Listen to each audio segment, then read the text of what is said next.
మరి నిన్న సుప్రీంకోర్టు మంచి తీర్మానం ఇచ్చిందని మేము సంతోషపడతా ఉన్నాం.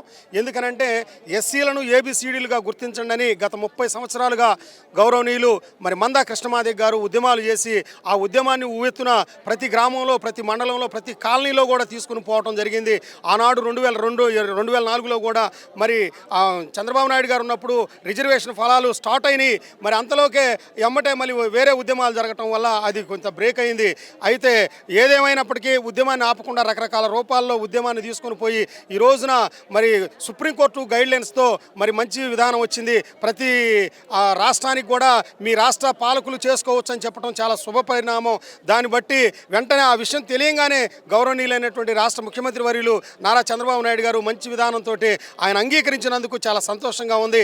ఎందుకంటే దానివల్ల ఏంటయ్యా అంటే ఏబిసిడీలుగా చేయటం వల్ల ఏ అంటే మరి రెల్లు జాతి వారికి 1%, తర్వాత బి అంటే మాదిగ జాతి వారికి, మాదిగల్లోనే 18 రకాల మాదిగలు ఉన్నారు, వాళ్ళకి 7%, అదేవిధంగా మాలలు రాష్ట్ర జనాభా నిష్పత్తిని బట్టి మరి 6%, వాళ్ళు 25 రకాలకు సంబంధించినటువంటి వ్యక్తులుగా ఉన్నారు. తర్వాత ఆది ఆంధ్రులుగా ఉన్నారు, వారికి 1%, ఇట్లా 15%ని ఈ విధంగా చేసి దాన్ని మరి చట్టబద్ధత చేయడం చాలా గొప్ప విషయం, చాలా అభినందన విషయం అని తెలియజేసుకుంటూ మరి ఈ కార్యక్రమంలో మరి ఆయనకి అభినందనలు తెలియజేస్తా ఉన్నాం. అదేవిధంగా గౌరవనీయులైనటువంటి నారా చంద్రబాబు నాయుడు గారికి మరి మేమందరం కూడా మా జాతి మొత్తం కూడా ఎప్పటికీ రుణపడి ఉంటుందని ప్రత్యేకమైనటువంటి ధన్యవాదాలు, కృతజ్ఞతలు వాళ్ళకి తెలియజేస్తా ఉన్నాం. ఇప్పుడు వాస్తవంగా ఇది భారత రాజ్యాంగ నిర్మాత డాక్టర్ బాబాసాహెబ్ అంబేద్కర్ గారు సమానమైనటువంటి హక్కులు ప్రతి కులానికి, ప్రతి వర్గానికి రావాలని ఆయన కోరుకున్నాడు.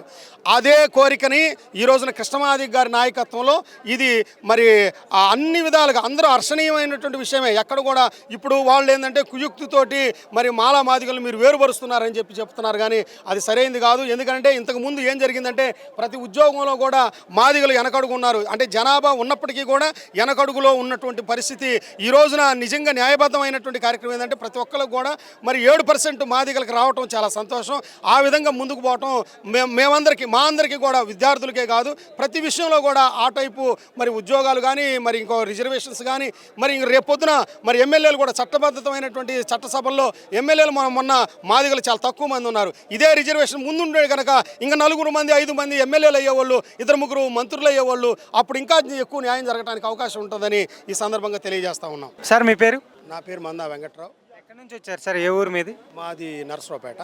అయితే మేము మేనకోడలు సరిమెళ్ళ సన్నిధి అమ్మాయి పేరు. అమ్మాయి గురుకుల పాఠశాలలో 10th క్లాస్ చదువుతూ ఉంది.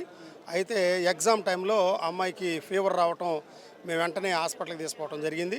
అయితే ఆ హాస్పిటల్ మార్చి నుంచి మరి జీజీహెచ్ గుంటూరులో ఉంది. అది రకరకాల పరీక్షలు అవన్నీ జరిపారు, కానీ ఇంతవరకు ఏమీ తలసీమియా అనేటువంటి జబ్బుగా నిర్ధారించడం జరిగింది. మరి వాళ్ళేమో మాకున్నటువంటి పరిస్థితి ఏంటంటే మేము చాలా పేద అండి. రెండోది మేము ఎస్సీ మాదిగ కమ్యూనిటీకి సంబంధించినటువంటి వ్యక్తులు.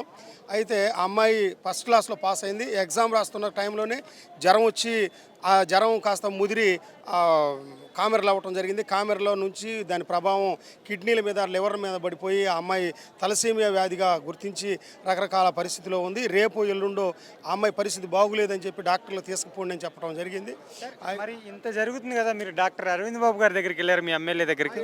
ఇది వెళ్ళాము. వెళ్ళిన తర్వాత సార్ కూడా గుర్తించి సరే ఇప్పటికే లేట్ చేశారు అని చెప్పి వారు సీఎం గారికి లెటర్ ఇచ్చారు.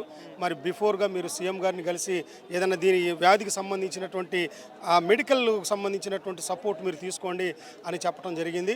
వారు కూడా సపోర్ట్ చేసి మరి లెటర్ కూడా ఇవ్వడం జరిగిందండి.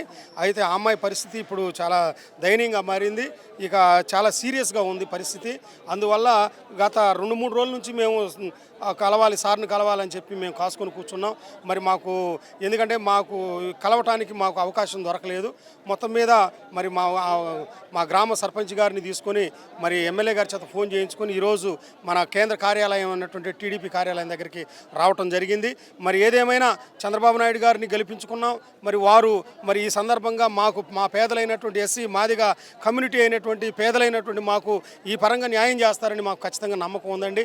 ఎందుకంటే ఫస్ట్ నుంచి కూడా మేము ఆయన భుజాన వేసుకొని, జెండాను భుజాన వేసుకొని మరి ప్రతి కార్యక్రమానికి మేము వెళ్ళాం. ధర్నాలు కానివ్వండి, రకరకాల పార్టీ ప్రోగ్రామ్స్, ప్రతి ప్రోగ్రామ్స్ కూడా మేము వెళ్ళటం జరిగింది. కాబట్టి మేము ఈ కార్యక్రమంలో భాగంగా మరి మా బిడ్డకి పాపకి న్యాయం జరుగుద్దనే ఆశతోటి మేము ఇక్కడికి రావటం జరుగుతూ ఉంది. మాకు దయచేసి మరి ముఖ్యమంత్రి గారు మమ్మల్ని గుర్తించి పాపకి న్యాయం చేస్తే అదే మాకు కావాల్సినటువంటిది అని మేము న్యాయం చేస్తూ ఉన్నాం. ఇంతేకాకుండా నిన్న మొన్నట్లో మరి మంచి తీర్మానం కూడా మరి ధర్మాసనం మనకి ఇచ్చింది.